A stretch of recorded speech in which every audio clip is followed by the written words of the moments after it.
Era um domingo tranquilo em Campinas, interior de São Paulo. O céu estava limpo, a brisa fresca da manhã tocava as folhas dos eucaliptos e o silêncio era interrompido apenas pelo som de pneus sobre o cascalho das trilhas. Clara e Rafael, um casal apaixonado por aventura, acordaram cedo para mais um passeio de bicicleta pelos caminhos que ligam Sousas a Joaquim Egídio. Faziam isso com frequência. Conheciam a Rota de Cor. Amigos próximos diziam que era o programa favorito dos dois. Clara, professora de biologia, era vibrante, amorosa e sensível.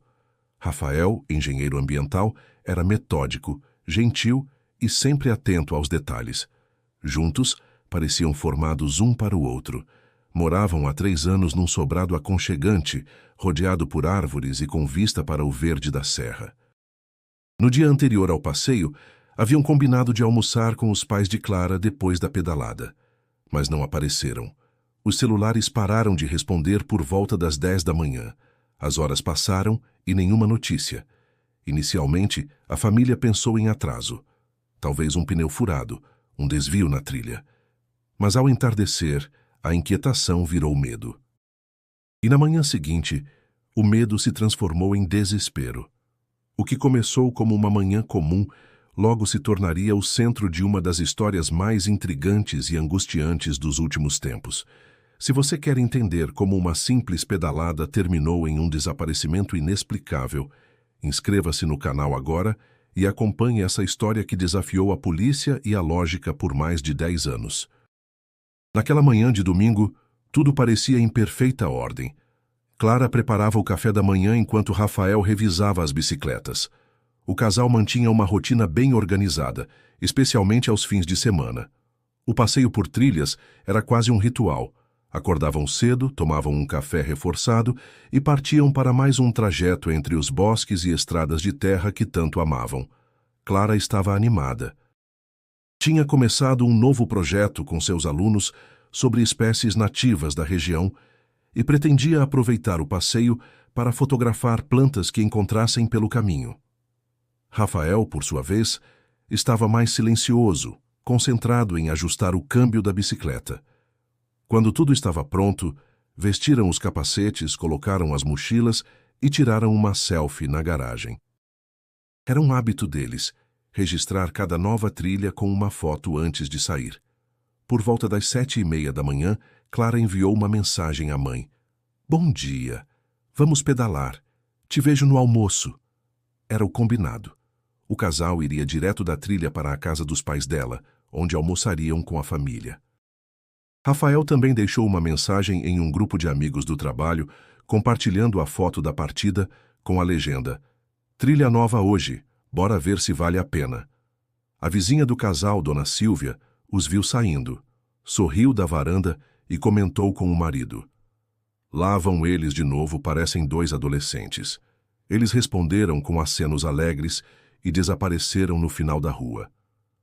Nas primeiras horas, tudo transcorreu como de costume.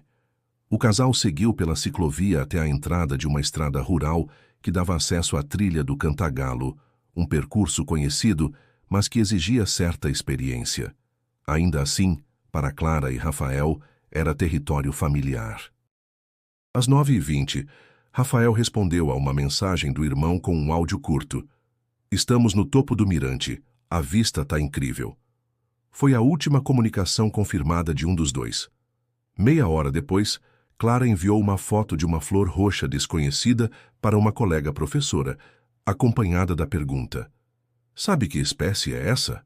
A mensagem foi visualizada, mas nunca respondida. A colega só viu a notificação horas mais tarde e respondeu no final da tarde, sem saber que naquele momento Clara já não dava mais sinal algum. Por volta das 11h30, os pais de Clara começaram a estranhar o atraso. Ela era pontual, meticulosa, e jamais chegava atrasada sem avisar. Tentaram ligar, sem resposta. Enviaram mensagens. Silêncio. Às 13 horas, Rafael também não havia dado notícias a ninguém, o que causou preocupação no irmão, que tentou rastrear a localização dele pelo compartilhamento automático de localização do celular, mas não obteve sucesso. O sinal havia se perdido. Às 15 horas, a inquietação já era generalizada. Os pais de Clara decidiram ir até a casa do casal, onde encontraram tudo trancado e em ordem. O carro estava na garagem. As bicicletas não. Com a chave reserva entraram. Nada parecia fora do lugar, exceto pelo silêncio absoluto. O irmão de Rafael chegou pouco depois e confirmou que ele também não aparecera nos grupos. Aquilo era completamente fora do comum. Decidiram então acionar a polícia. No início, ouviram que seria necessário aguardar o prazo de 24 horas.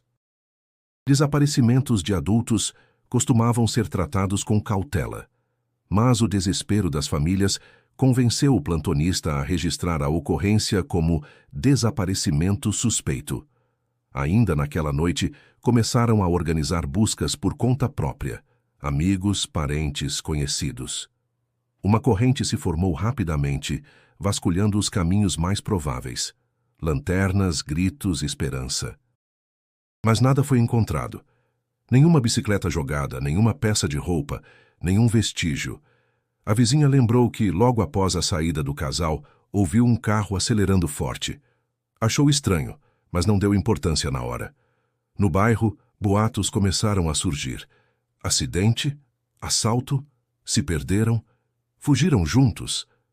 Enquanto a noite se aprofundava e as matas escureciam, a angústia tomava forma. Aquilo já não era mais um atraso, era o início de um mistério. E no coração de todos que amavam Clara e Rafael, começava a brotar a pergunta que jamais deixaria de ecoar. Como duas pessoas poderiam simplesmente desaparecer no meio de uma trilha tão conhecida? A trilha do Cantagalo, onde Clara e Rafael haviam sido vistos pela última vez, começava logo após uma bifurcação discreta na estrada rural. Era um caminho sinuoso, cercado por mata fechada e pequenos riachos, muito procurado por ciclistas mais experientes. Apesar da beleza da paisagem, não era um lugar recomendado para iniciantes. Os trechos íngremes, as pedras soltas e o sinal de celular instável exigiam atenção constante. Na segunda-feira pela manhã, equipes de busca formadas por amigos, familiares e voluntários começaram a percorrer a trilha. Os primeiros quilômetros foram revistados minuciosamente. Galhos revirados, folhas mexidas, olhos atentos a qualquer vestígio. No início havia esperança de encontrar uma das bicicletas caídas, talvez um pneu furado, algo que explicasse um acidente comum. Mas à medida que avançavam, o vazio se tornava mais perturbador. Em certo ponto da trilha, há um mirante natural, de onde se avista o vale e parte da cidade ao fundo. Foi de lá que Rafael mandou o último áudio para o irmão. Os voluntários encontraram pegadas compatíveis com calçados esportivos naquela área, mas estavam desgastadas pela chuva dos últimos dias. Nenhuma pista concreta, nenhum objeto esquecido.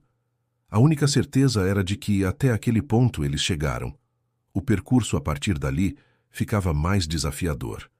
A trilha estreitava, com pedras escorregadias e ladeiras que exigiam descer da bicicleta em alguns trechos. Os grupos de busca se dividiram, tentando cobrir o máximo de terreno possível. Um deles vasculhou um riacho próximo, acreditando na possibilidade de queda. Outro seguiu pela trilha principal, até o ponto em que ela encontra a estrada de terra que liga a região à entrada de um sítio abandonado. Nenhum deles encontrou qualquer vestígio. Por volta das 14 horas, uma das equipes achou marcas de pneus de bicicleta fora do caminho principal, como se alguém tivesse saído da trilha repentinamente. O solo úmido havia preservado parcialmente os sulcos, mas logo se perderam entre folhas e raízes. Os investigadores tiraram fotos, coletaram amostras e seguiram a possível direção. Ainda assim, nada. A floresta parecia ter engolido tudo. A essa altura, as autoridades já estavam envolvidas. Policiais militares e civis se uniram à operação. Um helicóptero foi disponibilizado para sobrevoar a área, tentando localizar sinais do casal do alto. Drones foram usados para vasculhar regiões de difícil acesso. Cães farejadores seguiram rastros de Clara, até a região do mirante. Mas perderam o rastro logo adiante, como se algo abrupto tivesse interrompido o caminho. O desaparecimento parecia cada vez mais inexplicável. Não havia sinais de luta, nem pertences espalhados, tampouco indícios de queda. Nenhuma peça de roupa, nenhuma mochila, nenhum capacete. Os celulares antes rastreáveis haviam perdido completamente o sinal às 10h27, quase no mesmo momento. Isso chamou a atenção dos investigadores. Seria possível que ambos os aparelhos fossem desligados ao mesmo tempo? A teoria de que o casal poderia ter se perdido logo foi descartada. Conheciam bem a região.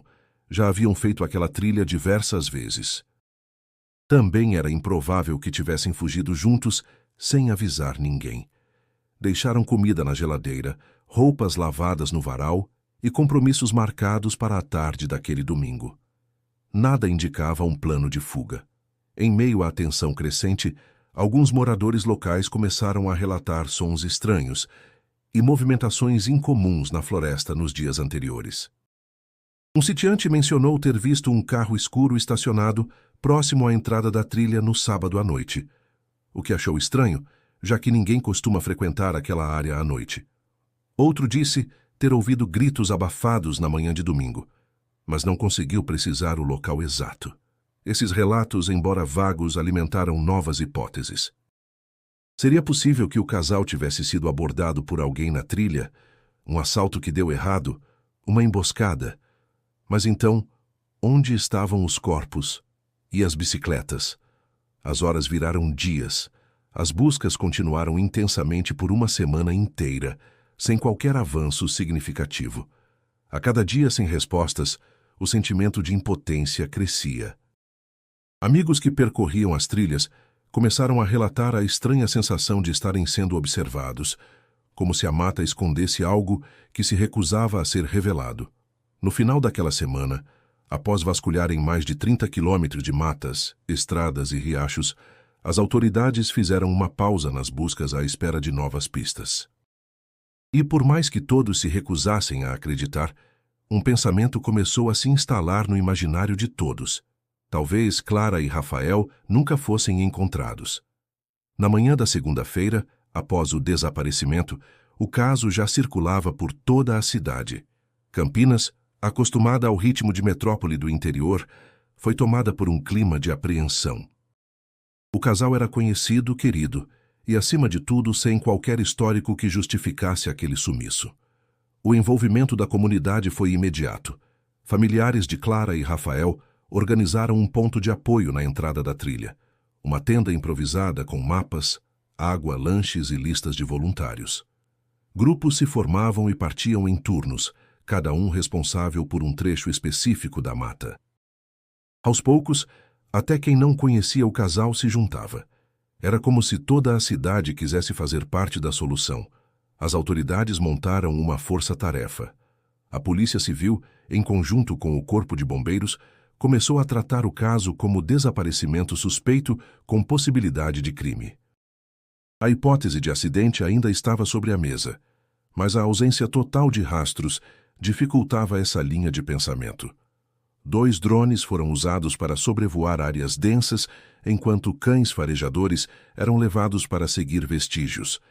Helicópteros cobriam grandes distâncias, mas nada surgia. As buscas logo enfrentaram obstáculos. A mata da região é fechada, com vegetação densa e muitas trilhas paralelas. Em determinados pontos, o GPS falhava. Choveu forte na terça-feira, o que prejudicou ainda mais os rastros. Pegadas se apagaram, marcas de pneus foram cobertas por folhas e lama. O tempo impiedoso apagava pouco a pouco qualquer pista que pudesse existir. A mídia local passou a acompanhar o caso com intensidade. Jornais, rádios e televisões destacavam o desaparecimento. Repórteres entrevistavam amigos, vizinhos, professores e colegas de trabalho. A imagem do casal estampava capas de jornais, sorridentes, abraçados, sobre suas bicicletas. Era a imagem do amor interrompido. Durante as buscas, alguns objetos foram encontrados. Uma garrafa de água, um par de óculos escuros, uma camisa velha enroscada em galhos, mas nada pertencia ao casal. Tudo era descartado após verificação com os familiares. A frustração aumentava a cada dia. No terceiro dia, a polícia recebeu uma denúncia anônima. Um morador de um bairro próximo afirmou ter ouvido um grito vindo da mata na manhã do desaparecimento. Parecia um pedido de socorro, mas não conseguia identificar de onde vinha, disse. A informação foi levada a sério. Novas equipes foram deslocadas para a área indicada, mas novamente não houve avanço. A investigação começou a considerar a possibilidade de interferência humana. Assalto seguido de homicídio, sequestro, mas nada havia sido levado da casa do casal e nenhum pedido de resgate surgiu. Além disso, Rafael e Clara não tinham inimigos declarados. Tinham vidas simples, estáveis, sem envolvimento com atividades ilícitas ou dívidas. As entrevistas com amigos e colegas revelaram que ambos estavam em um bom momento. Clara havia recebido elogios da direção da escola por seu novo projeto com os alunos. Rafael tinha sido promovido recentemente. O relacionamento deles era visto como equilibrado e saudável. Não havia brigas frequentes nem desconfiança mútua. Nada apontava para um desaparecimento voluntário. A polícia técnica começou a revisar imagens de câmeras de segurança ao redor dos bairros de Sousas e Joaquim Egídio. Poucas registravam veículos na região, já que boa parte do trajeto era por estradas de terra. Uma câmera na entrada de uma propriedade particular captou um vulto em alta velocidade no dia do desaparecimento, mas a imagem era desfocada. Não foi possível identificar se era um carro, uma moto ou mesmo uma bicicleta. Enquanto isso, os boatos cresciam. Em grupos de redes sociais, surgiam teorias de todos os tipos: ataques de animais, rituais, tráfico de órgãos. Nenhuma dessas hipóteses era levada a sério pela polícia, mas os comentários ganhavam força entre os mais desesperados por respostas. A ausência de fatos gerava espaço para invenções. O delegado responsável pelo caso, Mauro Antunes, fez uma coletiva. Disse que todas as possibilidades estavam sendo analisadas, pediu cautela à população e paciência às famílias. Mas o rosto cansado e o tom hesitante denunciavam. Eles não tinham nenhuma pista concreta. Na sexta-feira, 5 dias após o desaparecimento, o número de voluntários começou a diminuir. O cansaço, a frustração e o medo tomavam conta. Alguns dos mais próximos ainda mantinham esperança, mas muitos começavam a aceitar o pior. Eles sumiram como se nunca tivessem estado ali, disse um bombeiro veterano. Apesar da dor, as famílias decidiram continuar. Mantiveram a base na entrada da trilha, alternando turnos, alimentando os voluntários, rezando, colando cartazes. O amor por Clara e Rafael agora se transformava em resistência. E em meio à floresta silenciosa, a pergunta permanecia, cada vez mais cruel. Onde estavam? Passaram-se semanas desde o desaparecimento de Clara e Rafael. A intensidade das buscas foi reduzida aos poucos. A base montada pelos familiares na entrada da trilha foi desmontada no fim do primeiro mês. Os voluntários voltaram às suas rotinas. As viaturas da polícia não apareciam com a mesma frequência e a floresta, que antes fervilhava de movimento, voltou ao seu silêncio original. O caso começava a esfriar, ainda que a dor dos que ficaram jamais arrefecesse. As famílias continuaram insistindo. Contrataram investigadores particulares, espalharam cartazes por cidades vizinhas, criaram um site com todas as informações do caso, fotos, linhas do tempo, depoimentos, mas sem provas novas, sem pistas, qualquer esforço parecia correr em círculos. A cobertura da imprensa também foi minguando. Nos primeiros dias, os noticiários abriam espaço com destaque para o caso. Entrevistas, análises, reconstruções da trilha. Depois vieram outros assuntos, outras tragédias, e o desaparecimento de Clara e Rafael virou apenas mais um entre tantos arquivados. Nesse vácuo de respostas, surgiram as teorias, algumas com lógica, outras absurdas. Uns diziam que o casal fugiu por conta própria, cansado da vida urbana. Outros falavam em crime passional, como se um tivesse atacado o outro e depois tentado se esconder. Alguns mais extremos mencionavam sequestro para experimentos ou tráfico humano, mas nenhuma das hipóteses encontrava qualquer respaldo em fatos concretos. A teoria de fuga voluntária foi rapidamente descartada pelas famílias e por todos que conheciam o casal. Clara havia acabado de ser aprovada em um mestrado e Rafael tinha recém recebido uma promoção no trabalho. Ambos faziam planos para viajar nas férias e estavam prestes a reformar a casa. Não havia qualquer sinal de ruptura, descontentamento ou desejo de evasão. Seus pertences, contas bancárias e redes sociais permaneceram inalterados desde o dia do sumiço. As investigações começaram a focar em pessoas próximas. Amigos íntimos foram interrogados, colegas de trabalho, ex-namorados, vizinhos. Nenhuma contradição relevante foi encontrada. Ninguém tinha motivo. Nada indicava qualquer tipo de conflito que justificasse violência. Mesmo assim, o delegado Mauro Antunes insistia em manter o caso em aberto. Não existe sumiço perfeito. Alguém sabe de algo. Só precisamos encontrar a brecha, dizia sempre que questionado. Com o tempo, as famílias passaram a viver uma rotina dilacerante, dividida entre esperança e aceitação. A mãe de Clara continuava guardando o quarto da filha como se ela fosse voltar a qualquer momento. A irmã de Rafael mantinha mensagens de áudio salvas, escutando vez ou outra para ouvir sua voz. Havia entre os dois núcleos familiares uma união profunda na dor. Visitavam-se com frequência, compartilhavam atualizações e ainda organizavam caminhadas simbólicas pela paz, na mesma trilha onde tudo havia começado. Os aniversários chegaram.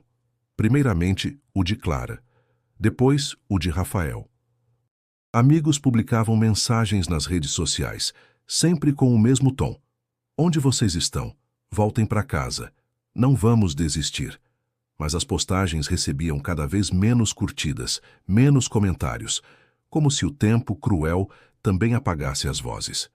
A polícia, diante da falta de elementos, reclassificou o caso como desaparecimento não resolvido. Isso não significava o encerramento formal do inquérito, mas, na prática, significava que os recursos seriam redirecionados para novos casos. Só seriam retomadas ações concretas se surgissem novas provas, novas pistas, novos relatos. As famílias tentaram recorrer à imprensa nacional, apareceram em programas de apelo popular. Foram ouvidos, sim, mas brevemente. O foco era sempre emocional, o drama dos que ficaram. As perguntas mais difíceis, as que exigiam investigação, ficavam sem resposta. Num gesto simbólico, um memorial foi montado próximo ao mirante da trilha. Pequena placa de madeira com os nomes de Clara e Rafael, rodeada por pedras e flores. O amor não some, só espera, dizia a inscrição. A placa era cuidada por moradores e ciclistas que passavam por ali. Tornou-se um ponto de parada silenciosa. Alguns deixavam bilhetes, outros, orações. Mas o caso, apesar da comoção inicial, adormeceu nas gavetas da justiça. Um silêncio duro e pesado tomou conta de tudo. E embora os corações insistissem em esperar, a realidade não oferecia mais nada além de um vazio gelado. O tempo, que a princípio parecia inimigo por apagar pistas, agora também parecia apagar memórias. Os dias se tornaram meses, os meses, anos. E sem rastros, sem corpos, sem respostas, restava apenas a pergunta sem fim. Como duas pessoas podem simplesmente desaparecer para sempre? Foram necessários 10 anos para que qualquer vestígio concreto viesse à tona. 10 anos de silêncio, teorias, esperanças quebradas e memórias empalidecidas. Quando tudo parecia já sepultado no esquecimento, o inesperado aconteceu. Era uma manhã nublada de março, quando um trabalhador rural, cortando caminho por um trecho de mata que margeia o rio Jaguari, na divisa entre Campinas e Pedreira, tropeçou em algo estranho. No começo, pensou tratar-se de ossos de animal.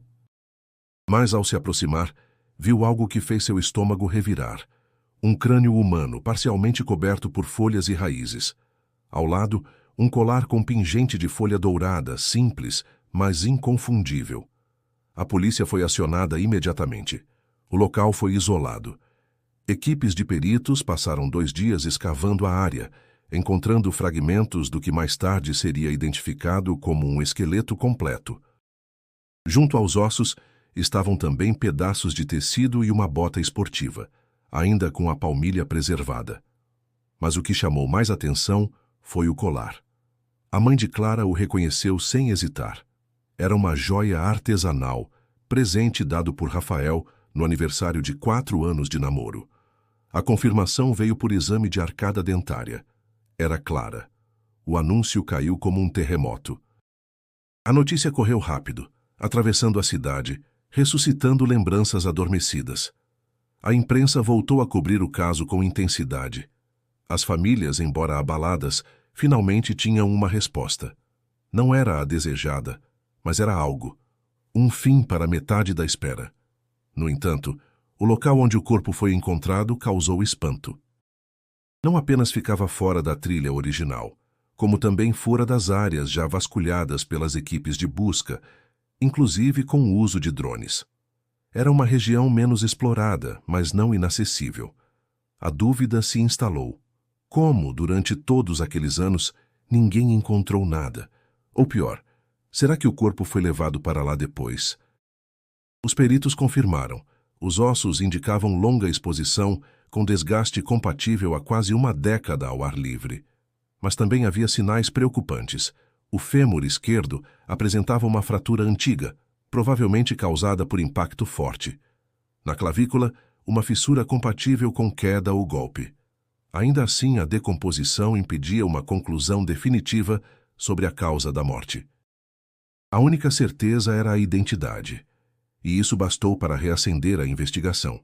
A reabertura do inquérito trouxe à tona documentos arquivados, depoimentos antigos, imagens esquecidas. As equipes atuais compararam os mapas de busca originais com a nova localização. Descobriram que, por uma falha de cálculo e desorganização no rastreamento da época, aquele perímetro nunca havia sido realmente vasculhado. Para a mãe de Clara, isso foi devastador. Ela esteve ali esse tempo todo, e a gente passou tão perto, disse entre soluços durante uma entrevista emocionada. Rafael, no entanto, continuava desaparecido, e a ausência dele no local alimentava novas questões. Se eles estavam juntos, por que apenas Clara apareceu? Ele a abandonou? Foi morto em outro lugar? Ou ainda estaria vivo? A comoção crescia. O caso, agora com um corpo, ganhou um peso diferente. Deixou de ser apenas um desaparecimento e passou a ser tratado como homicídio. A opinião pública pressionava. O delegado Mauro Antunes, que havia se aposentado anos antes, chegou a dar uma declaração. Sabíamos que algo terrível havia acontecido. Só não tínhamos como provar. A análise forense também encontrou partículas de barro não compatíveis com o terreno onde Clara foi achada. Isso sugeria que ela poderia ter sido arrastada ou movida antes de sua deposição final. A hipótese de crime se fortalecia. Mas ainda havia um enigma maior. Por que, após tantos anos, o corpo surgiu justamente agora? Uma enxurrada o teria desenterrado? Um animal teria escavado a área? Ou alguém teria, deliberadamente, deixado os ossos expostos? O retorno das perguntas foi tão intenso quanto o silêncio que as precedeu. E o reencontro com Clara, embora trágico, trouxe consigo um novo fio de esperança, o de que o resto da história também poderia, enfim, ser revelado. A descoberta dos restos mortais de Clara, após uma década de silêncio, obrigou a polícia a reabrir o caso. O que antes era classificado como desaparecimento não resolvido, passou a ser tratado oficialmente como homicídio com autoria desconhecida. Uma nova equipe foi designada, formada por agentes experientes em casos arquivados, forenses atualizados com tecnologias recentes e investigadores dispostos a revisitar cada etapa da história com olhos renovados. O primeiro passo foi a análise detalhada do local onde o corpo foi encontrado. Além dos ossos e dos fragmentos de roupa, a perícia colheu amostras de solo, vegetação e fragmentos de fibras. Em laboratório, detectaram partículas de barro vermelho, diferente da terra onde Clara estava enterrada. A composição química sugeria que ela havia sido transportada de outra região antes de ser deixada ali. Isso reforçava a suspeita de ocultação de cadáver.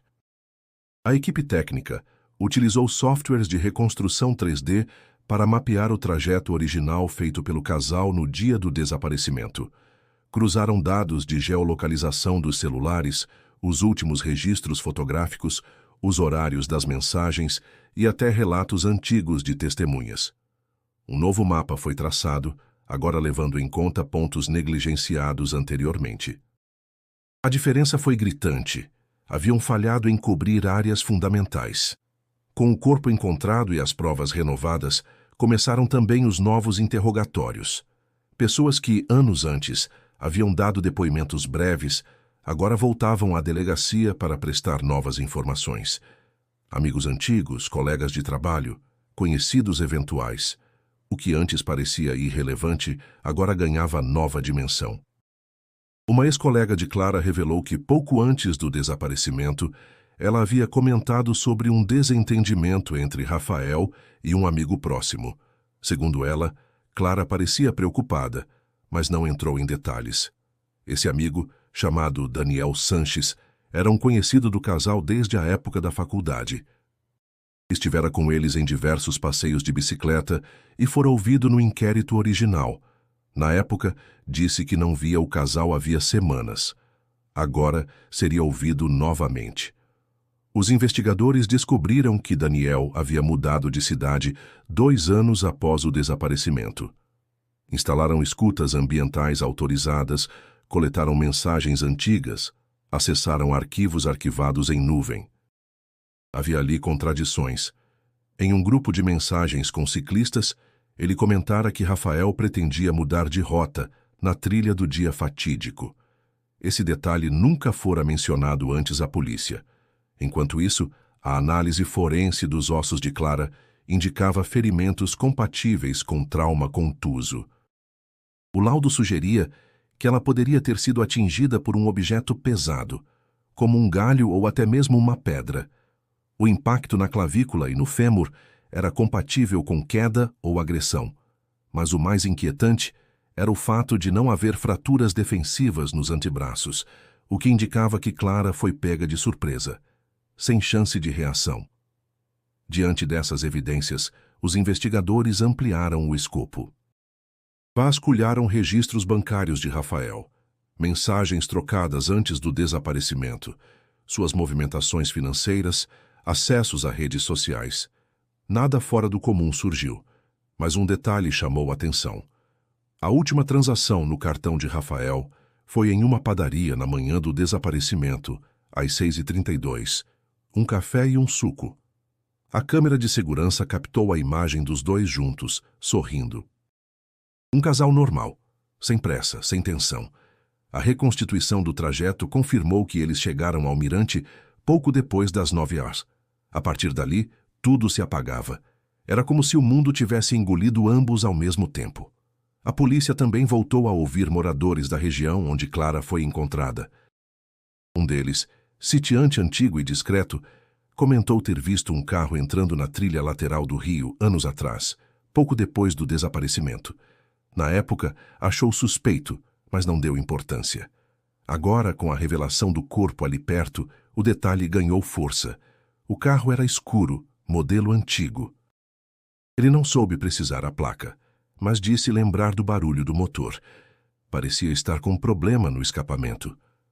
Com base nisso, a equipe cruzou dados de veículos registrados na área naquele período. Quase uma centena de automóveis foi analisada. A investigação avançava em ritmo tenso. Havia mais perguntas do que respostas, mas pela primeira vez em muito tempo, algo se movia. A verdade, enterrada por anos sob o peso do tempo e do esquecimento, começava finalmente a se inclinar em direção à luz. A reabertura do caso trouxe à tona não apenas novas evidências, mas também rachaduras antigas e silêncios incômodos que haviam sido enterrados junto com a esperança. À medida que os investigadores aprofundavam os depoimentos, começaram a perceber que o desaparecimento de Clara e Rafael talvez tivesse raízes mais profundas do que se imaginava. Segredos antes considerados irrelevantes agora se revelavam peças cruciais de um quebra-cabeça sombrio. Daniel Sanches voltou ao centro das atenções. Durante um novo interrogatório, sua postura mudou. Antes solícito e cooperativo, agora mostrava-se tenso, evasivo, por vezes agressivo. Questionado sobre a suposta mudança de rota do casal naquele domingo, Daniel disse não lembrar de ter feito tal comentário, apesar da mensagem estar registrada no grupo de ciclistas. Era uma contradição evidente. Ao aprofundarem a investigação sobre ele, os policiais encontraram registros de mensagens apagadas em um antigo celular, recuperado por especialistas forenses. Entre os textos, havia uma troca de mensagens com Rafael, ocorrida 3 semanas antes do desaparecimento. O tom era hostil. Rafael acusava Daniel de se aproximar excessivamente de Clara. Dizia estar cansado de olhares disfarçados e comentários fora de hora. A resposta de Daniel era curta, cortante. Você vai se arrepender de pensar assim sobre mim. A partir disso, os investigadores decidiram interrogar mais pessoas do círculo próximo ao casal. Uma amiga em comum contou que Clara, nos meses anteriores ao sumiço, havia se afastado discretamente de Daniel. Disse que ele se mostrava possessivo, ciumento, especialmente quando os 3 estavam juntos. Ninguém na época deu muita atenção, achando que era apenas implicância entre amigos antigos. Agora, esse comportamento ganhava contornos mais ameaçadores. Outro ponto chamou a atenção. Nas semanas que antecederam o desaparecimento, Clara procurou uma escola particular para se candidatar a uma vaga de professora. Ela teria dito que queria mudar de ares, estar em um ambiente mais seguro, com mais estrutura. Quando perguntada sobre o motivo da mudança, comentou de forma vaga que estava passando por uma fase difícil, com situações desconfortáveis demais para ignorar. Em paralelo, os investigadores revisitaram as trilhas de bicicleta usadas pelo grupo. Um dos ciclistas veteranos mencionou que Rafael havia expressado o desejo de evitar a trilha do Cantagalo, justamente por achar que estavam sendo seguidos em passeios anteriores. Isso nunca fora comunicado à polícia no início. O ciclista disse não ter falado antes por achar que era paranoia de Rafael. Agora arrependido, entregou detalhes do comentário. Ele disse que em pelo menos 2 ocasiões alguém aparecia na trilha depois que eles já tinham passado, como se estivesse os vigiando. Com base nesses relatos, a polícia começou a suspeitar que Daniel poderia ter seguido o casal naquela manhã. As câmeras próximas à casa de Rafael foram revisadas. Uma imagem de baixa resolução mostrava um carro semelhante ao de Daniel circulando nas redondezas pouco antes da partida das bicicletas. O veículo seguia na mesma direção da trilha, 20 minutos depois. As contradições se acumulavam. Em um novo interrogatório, Daniel foi confrontado com as evidências, manteve a calma inicialmente, mas depois mostrou irritação crescente. Disse que a polícia estava tentando culpá-lo por algo que não fez, que Rafael era paranoico e que Clara sabia se defender sozinha. Quando questionado sobre sua localização exata naquela manhã, disse ter ficado em casa. Mas seu celular, segundo a perícia, havia se conectado brevemente a uma torre localizada nas imediações da trilha. Às 10h12, horário compatível com a última comunicação do casal. Com isso, surgiu a suspeita de que Daniel poderia ter seguido Rafael e Clara, talvez em busca de um confronto. A tese de que ele teria premeditado um encontro naquela região remota começou a ganhar força, um suposto plano de intimidação que teria saído do controle. Mas ainda havia elementos desconcertantes. Por que, se houvesse confronto, o corpo de Rafael nunca foi encontrado? Teria havido uma segunda pessoa envolvida? E as bicicletas? Por que sumiram por completo? Seriam parte de um encobrimento?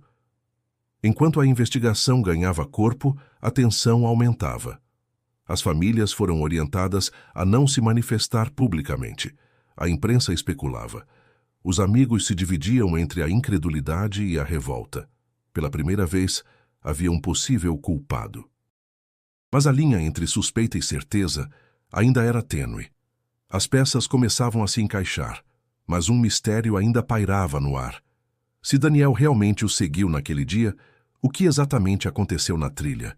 E por que tanto silêncio por tantos anos? 3 anos após a descoberta dos restos mortais de Clara, um novo elemento mudou novamente o rumo da investigação. Era uma manhã quente de novembro, quando 2 pescadores percorrendo as margens do rio Atibaia, nas proximidades da usina Jaguari, notaram algo brilhando entre pedras cobertas de musgo. Acharam que fosse um pedaço de metal, talvez lixo arrastado pela correnteza. Mas ao limpar o objeto com água, perceberam tratar-se de uma aliança. A joia era simples, mas elegante, ouro fosco, levemente arranhado. No interior, uma inscrição gravada com letras pequenas, mas ainda visíveis. RNC 17.08, 2012. Era a data do casamento de Rafael e Clara. A polícia foi acionada. O anel foi encaminhado ao setor de perícia, que confirmou se tratar de uma aliança original, com registro em nome de Rafael Antunes. Não havia dúvidas, o objeto pertencia a ele. A descoberta reacendeu imediatamente o interesse da equipe de investigação. O local onde o anel foi encontrado era distante da trilha do Cantagalo e também da área onde o corpo de Clara fora achado. Até aquele momento, não havia qualquer indício que ligasse Rafael àquela região. No entanto, o ponto específico no rio era acessível por uma estrada de terra pouco usada, cercada por matagal denso e praticamente sem vigilância. Peritos foram enviados ao local, vasculharam a margem, fizeram buscas subaquáticas, recolheram amostras. Encontraram, além do anel, pequenos fragmentos de plástico e tecido, mas nenhum deles pôde ser associado diretamente ao caso. A correnteza do rio era forte em determinados trechos, o que levantava a hipótese de que o anel poderia ter sido lançado de outro ponto e apenas encalhado ali. Ainda assim, era estranho que nenhum outro pertence de Rafael tivesse surgido, apenas a aliança intacta.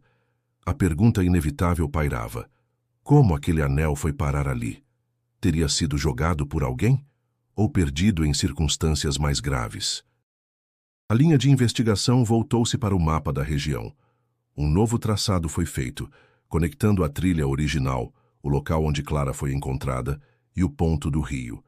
Descobriu-se que existia uma rota estreita, usada por caçadores e pescadores, que ligava indiretamente os 3 locais. Era um caminho alternativo, pouco conhecido, mas viável. Alguém familiarizado com a área poderia, sim, ter se deslocado entre eles sem chamar a atenção. Com essa informação, os investigadores passaram a considerar a possibilidade de que Rafael tenha sido levado até lá, ou que seu corpo tenha sido descartado nas proximidades, e o anel se desprendido com o tempo. A hipótese de morte acidental já não sustentava o peso dos indícios. Era cada vez mais evidente que havia, no mínimo, intenção de apagar rastros. A perícia no anel revelou ainda uma camada fina de resíduo orgânico acumulado na parte interna, compatível com sedimento de fundo de rio. O tempo estimado de submersão era de pelo menos 2 anos.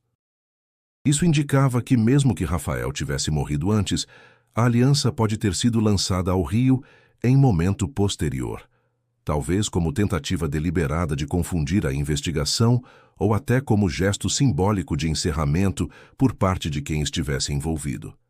O impacto da descoberta foi profundo para os familiares. A mãe de Rafael, que sempre manteve a esperança de reencontrá-lo com vida, desabou. Era o que ele mais gostava de usar.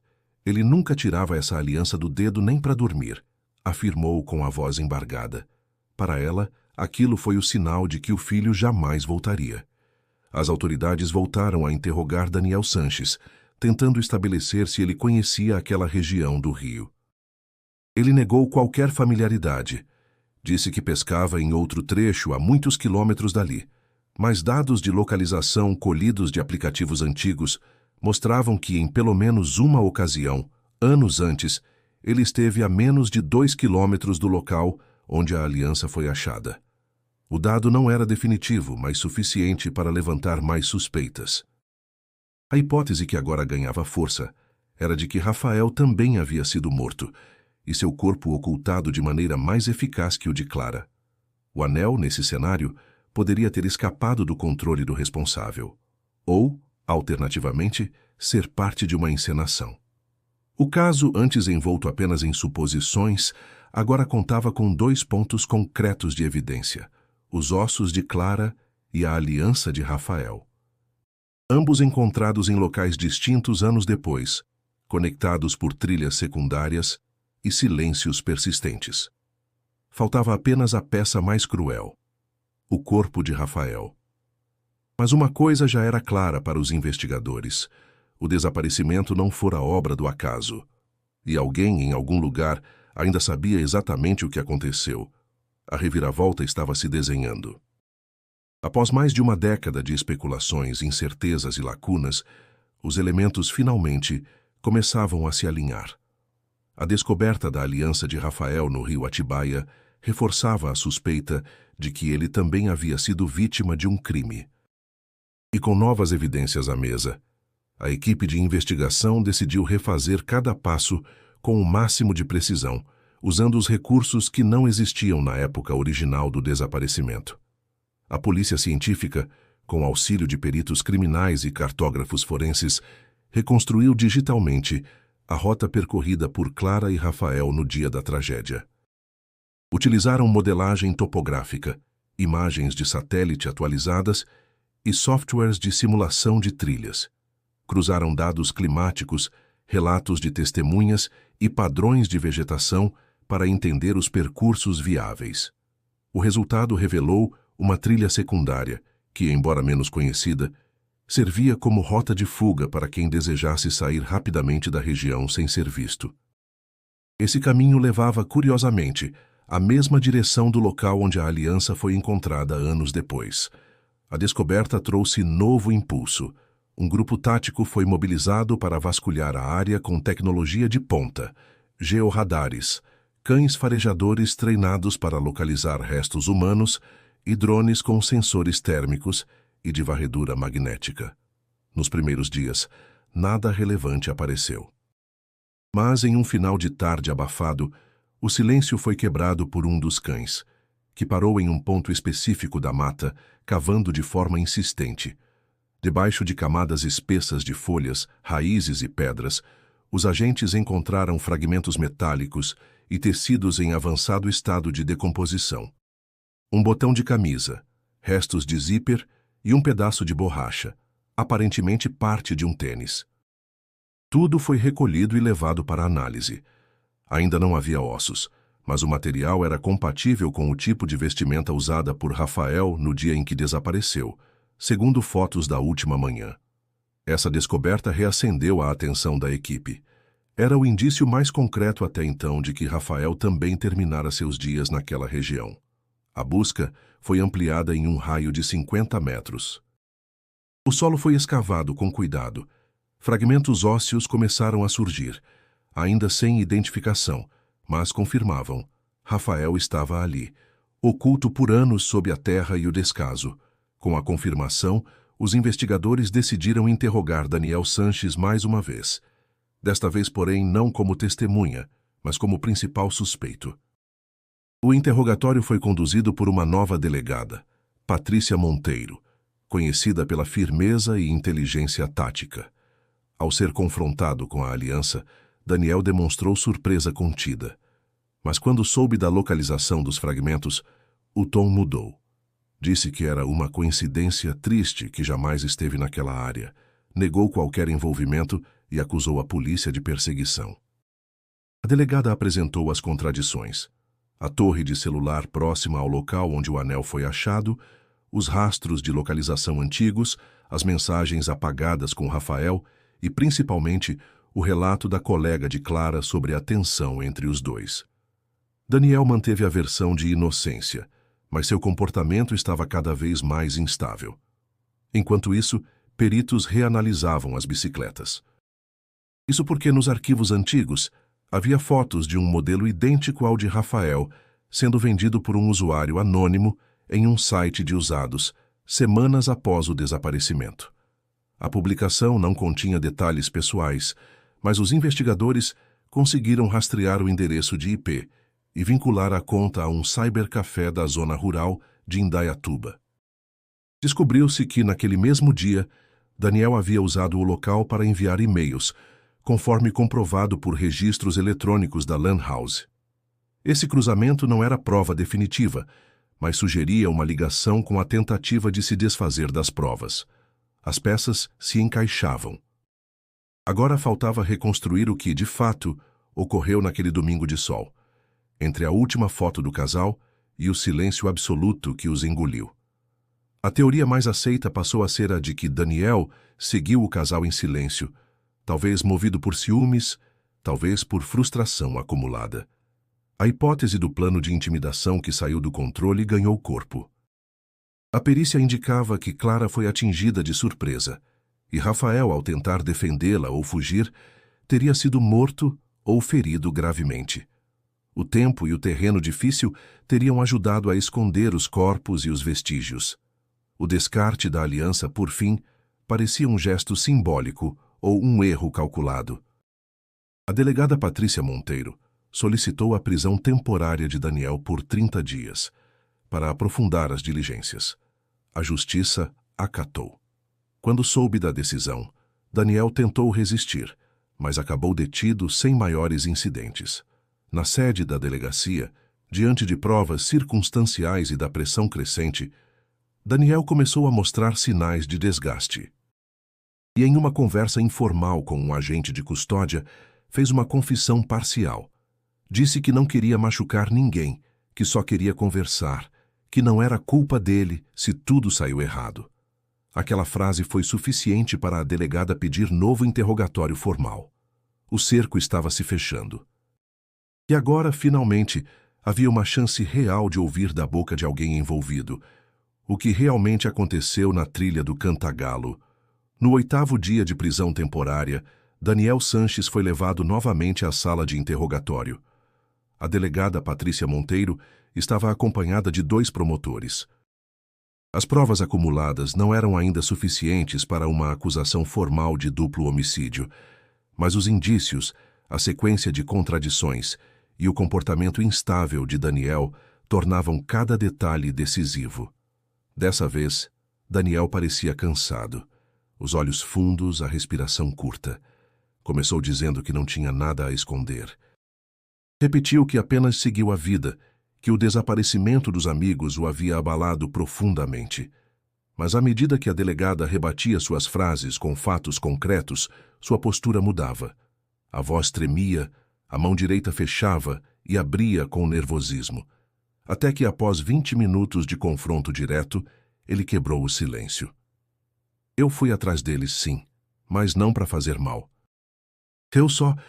Eu precisava falar com a Clara. A confissão parcial abriu as comportas. Aos poucos, Daniel passou a montar um cenário confuso, carregado de emoção. Disse que há meses sentia que Rafael o tratava com desprezo, como se o enxergasse como uma ameaça. Afirmou que Clara era sua amiga de verdade e que, em alguns momentos, acreditava que havia algo mais entre eles. Um laço que Rafael não conseguia compreender. Naquele domingo, segundo Daniel, ele acordou tomado por angústia. Pegou o carro e foi até a trilha. Sabia onde eles costumavam parar. Conhecia o mirante e os caminhos secundários. Estacionou num acesso lateral e começou a segui-los a pé. Disse que sua intenção era apenas conversar, pedir desculpas, esclarecer as coisas. Mas tudo saiu do controle. Encontrou o casal em um trecho estreito, perto da bifurcação que leva ao córrego. Chamou por Clara. Ela se assustou. Rafael reagiu de forma agressiva. Segundo Daniel, houve um empurrão. Clara caiu. Rafael avançou. Daniel pegou um galho do chão. Disse que foi instinto, que não teve tempo de pensar. Golpeou Rafael uma vez. Ele cambaleou, caiu. Clara, em choque, tentou se levantar. Ele disse que tentou ajudá-la, mas ela estava desorientada, gritando. Achou que ela iria chamar ajuda. Desesperado, a segurou com força. Ela escorregou na beira da ribanceira e bateu com a cabeça numa pedra. Foi rápido, silencioso. Depois disso, só lembro do barulho do vento. Daniel chorou ao contar. Dizia que não sabia o que fazer, que ficou parado por longos minutos, olhando para os dois corpos, sem entender o que havia feito. Depois, pegou as bicicletas, arrastou os corpos para áreas diferentes da trilha e tentou esconder os pertences. Levou Clara até uma clareira rasa, cobriu-a com folhas e galhos. Rafael, por ser mais pesado, teria ficado mais perto do córrego. Tentou empurrar parte do corpo para o leito do riacho, esperando que a corrente levasse os restos. Enterrou o que pôde com as mãos. Disse que jogou os capacetes, mochilas e roupas manchadas em sacos de lixo, descartando-os em diferentes pontos da estrada. A aliança guardou por meses. Dizia que não conseguia se desfazer dela. Depois de um tempo, sentiu-se sufocado e, numa noite de insônia, foi até o rio e lançou a peça na água. A delegada escutava sem interromper. Quando Daniel terminou, a sala estava em silêncio. Ele manteve o olhar baixo, resignado. Não respondeu quando perguntado por que nunca se entregou. Apenas murmurou: "Eu não conseguia." O depoimento foi registrado na íntegra. Embora ainda fosse necessário verificar a veracidade dos detalhes, a narrativa de Daniel coincidia com os achados forenses. Os ferimentos nos ossos de Clara, a distância entre os corpos, o tempo de decomposição e até a composição do solo nas roupas encontradas. Com base nisso, a polícia formalizou a denúncia por homicídio duplamente qualificado. A motivação incluía ciúme e impulso violento. A promotoria solicitou a conversão da prisão temporária em preventiva. O juiz acatou o pedido. As famílias foram informadas. A notícia foi recebida com mistura de dor e alívio. A mãe de Clara chorou ao saber que a filha havia sido morta daquela forma. Disse que nunca imaginou que alguém tão próximo pudesse ser o responsável. Já a irmã de Rafael, embora devastada, disse que finalmente poderia enterrar o irmão com dignidade. Pelo menos agora sabemos. Pelo menos agora, ele não é só uma ausência. O caso ganhou repercussão nacional. A confissão de Daniel foi manchete em todos os jornais. As redes sociais se encheram de indignação. Como alguém tão próximo pôde esconder por tanto tempo uma verdade tão brutal? No final da semana, o Ministério Público confirmou que apresentaria denúncia formal à Justiça. Daniel Sanches seria julgado por homicídio qualificado com agravantes de dissimulação e ocultação de cadáver. A data do julgamento ainda seria marcada, mas a história, enfim, se aproximava de um fim. Por mais dolorosa que fosse a verdade, ela havia saído da escuridão. E mesmo entre escombros de luto e saudade, havia agora um fio de paz possível, a certeza de que o silêncio finalmente fora quebrado. Mesmo com a confissão, mesmo com os corpos localizados e a justiça em andamento, a dor que restou era irredutível. O luto, que durante anos se misturou com a incerteza, agora ganhava contornos definitivos, mas não menos cruéis. Saber o que aconteceu não apagava a ausência. Pelo contrário, tornava a perda ainda mais concreta, mais pesada. A família de Clara organizou um novo velório, agora com os restos mortais oficialmente reconhecidos. Foi uma cerimônia íntima, em silêncio, cercada de flores silvestres, as mesmas que ela tanto gostava de fotografar em suas pedaladas. Professores, colegas, ex-alunos apareceram com cartinhas, lembranças, lágrimas contidas. O colar com o pingente de folha foi colocado ao lado da urna, como último gesto de afeto. Já a família de Rafael optou por uma despedida reservada. As palavras não fluíam com facilidade. Havia raiva e resignação dividindo o mesmo espaço. A irmã dele, antes firme, desabou ao colocar a aliança recuperada em cima da sepultura. Ele nunca teria tirado isso do dedo. Nunca. Na vizinhança, o silêncio tomou conta. As pessoas ainda passavam pela antiga casa do casal com um tipo de reverência muda. Alguns evitavam até olhar, outros deixavam flores no portão.